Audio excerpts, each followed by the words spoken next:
World Day for Decent Work was celebrated internationally on October 7th, with trade unions in more than 87 countries taking part in rallies, congresses and marches. The International Labour Organization first introduced the concept of decent work back in 1999. Kazakhstan's Trade Unions Confederation also marked the day with a conference, while independent unions took to the streets to explain the population the rights and duties of the working class.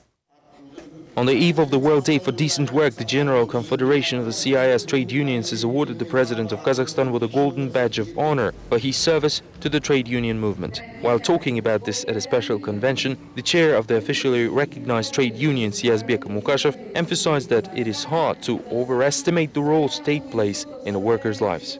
We are proud of this award as we feel there is a part of our involvement there. The President praised the General and Kazakh Trade Union Federations.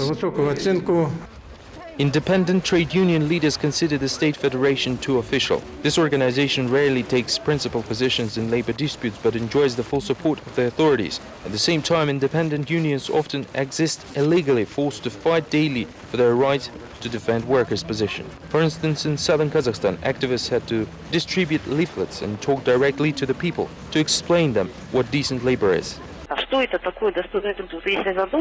What is decent labor? Everyone should stop and think about it for a second. Decent labor is primarily related to wages and working conditions, so that this wage could guarantee the well-being. Union leaders state that the rights of 250,000 people have been violated this year alone, while the number of strikes sharply increased and the pressure against workers intensified. The total wage errors has amounted to more than $600 million. This confrontation between the employer and employee will always exist because we witness the bargaining for the labor costs.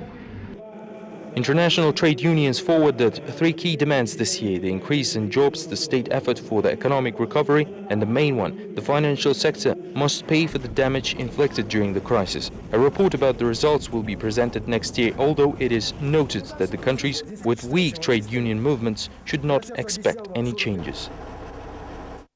Semei's cottage array Bobrovka could face total blackout starting November 1st. The Gardening Society plans to terminate its contact with the energy supplier due to local residents holding substantial debts to the co-op. In response, the community members say the Bobrovka leadership unfairly overstates the energy rates. About 5,000 people in Semei suburbs are at risk of freezing this upcoming winter. Adamov family is among them. The couple and their 2 young children live permanently in a cottage array, Bobrovka, and although their house is well insulated, it will be hard to survive without no electricity. Every year they raise the tariffs and we dutifully pay the winter rates. The blackmail repeats every year.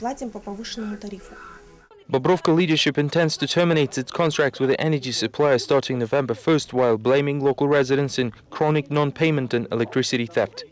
We demand cottage owners and everyone who lives here to pay for the technical losses. Initially people did pay, but then refused. The situation with the shutdown was discussed during the working meeting of the local administration deputies. It seems that Semei's authorities support people, but they cannot do anything about the matter due to the limitations of the Local Government Act. Of course, the array could be cut off, but that would be terrible for people just before winter. There are 5 cottage arrays in Semei suburbs with around 30,000 people living there permanently. None of the settlements experiences the same winter troubles except for Bobrovka. These were all major news from Kazakhstan for now. Thank you for watching. Goodbye.